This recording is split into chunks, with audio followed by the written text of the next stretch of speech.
சிம்புவோட ஏற்பட்ட வதந்திக்கு இப்போ முற்றுப்புள்ளி வச்சிருக்கிறாங்களாம் மிகப்பெரிய அளவில் கன்னட நடிகை ஒருத்தவங்க. அது சமூக வலைதளங்களில் வைரலாகி வருது. பவன் கல்யாணின் ஹரிஹர வீரமல்லு படத்தில் ஹீரோயினாக நடித்திருக்கக்கூடிய நிதி அகர்வால் சமீபத்தில் கொடுத்திருக்கிற பேட்டியில் திருமண வதந்தி குறித்த கேள்விக்கு பதில் அளிச்சிருக்கிறாங்க. மேலும் மற்ற இளம் நடிகைகள் போல வருடத்துக்கு பல படங்கள் சைன் செய்து நடிக்கும் ப்ரெஷர் தனக்கு இல்லை என்று அதை நான் விரும்பலை அப்படின்ற மாதிரியும் சொல்லியிருக்காங்களாம். 31 வயதாக கூடிய நிதி அகர்வால் இதுவரை ஒட்டுமொத்தமாகவே 10 படங்களில் நடித்து அதற்கப்புறமாக பார்த்தீங்கன்னா 10 ஆண்டுகளாகியும் இன்னும் எந்த ஒரு படங்கள்லையுமே அவ்வளோ நடிக்கிறதுல குறைவான படங்களில் தான் நடிச்சு வந்துட்டுருக்காங்க. இதை பற்றி எல்லோருமே கேள்வி கேட்டு வந்துட்டு இருந்தாங்க. பவன் கல்யாண் பிரபாஸ் படங்கள் அடுத்தடுத்து நிதி அகர்வால் நடிப்பில் வெளியாக காத்திருக்கும் நிலையில் அவருடைய மார்க்கெட் தற்போது ஜெட் வேகத்தில் உச்சத்திற்கு போயிருக்கு. பல நடிகைகள் சினிமாவுக்கு வந்ததை ஒரு விபத்துன்னு சொல்லுவாங்க. ஆனால் நடிகை நிதி அகர்வால் தான் ஒரு ஹீரோயினாக வேணும்னு நடனத்தை எல்லாம் முறைப்படி கற்றுக்கிட்டு தொடர்ந்து சினிமாவுக்காக போராடி ஆடிஷன் எல்லாம் அட்டன் செய்து நடிகையாக மாறியிருக்கிறாங்கன்னு சொல்லியிருக்கிறாங்க. மும்பையில் தினமும் லட்சக்கணக்கானோர் சினிமாவில் எப்படியாவது ஒரு சின்ன வேடத்துலையாவது நடிச்சிடணும்னு ஆசையில் ஆடிஷனில் பங்கெடுப்பாங்க. அப்படி ஒரு பெரிய போராட்ட கூட்டத்தில் போராடிய எனக்கு இளம் வயதிலேயே சினிமா நடிக்கும் வாய்ப்பு கிடைச்சிருச்சு. அதிர்ஷ்டமாக தான் கருதுகிறேன். 2017ஆம் ஆண்டு வெளியான மைக்கேல் படத்தின் மூலமாக ஹீரோயினாக அறிமுகமானாங்க.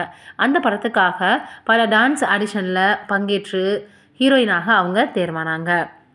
இந்த நிலையில் அவங்களுக்கு விளம்பரங்களில் நடிக்கிறதுக்கான வாய்ப்புகள் கிடைக்கல.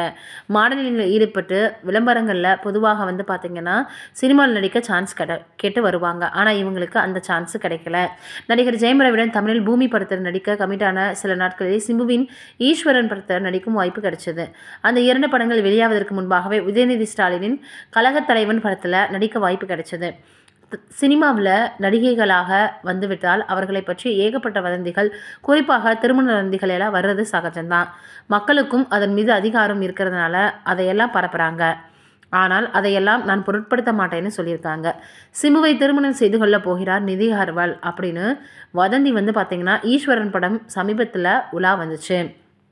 இந்த நிலையில் அவங்க அதெல்லாம் எதுவுமே கிடையாது அப்படின்னு முற்றிலுமாக பார்த்திங்கன்னா மறுத்திருக்கிறாங்க. இது ஒரு பக்கம் இருக்க, நடிகர் ராஜேஷ் அவர்களினுடைய மறைவு மிகப்பெரிய அளவில் சமூக வலைதளங்களில் அதிகமாக ரொம்பவே எல்லோருமே சோகத்தை வெளிப்படுத்தி வந்துட்டுருக்காங்க. தமிழ் திரையுலகில் ரொம்பவே பரபரப்பாக வருத்தத்தோடு பேசி வந்துட்டுருக்கக்கூடிய விஷயம் மூத்த நடிகர் ராஜேஷின் மறைவு தான். 75 வயதில் திடீர் உடல்நலக்குறைவு காரணமாக காலமாகியிருக்காரு. ராஜேஷ் அவர்கள் ஒருமுறை நடிகை சாவித்திரி சந்தித்தது குறித்து பகிர்ந்திருந்தார். அப்போது அவர் என்ன சொன்னார் அப்படின்னா, நடிகை சாவித்திரி தமிழ் சினிமாவில் இல்லாமல் தென்னிந்திய சினிமா, அதற்கப்புறம் பார்த்திங்கன்னா மிக திறமையாக ஒரு வளம் வந்த நடிகை.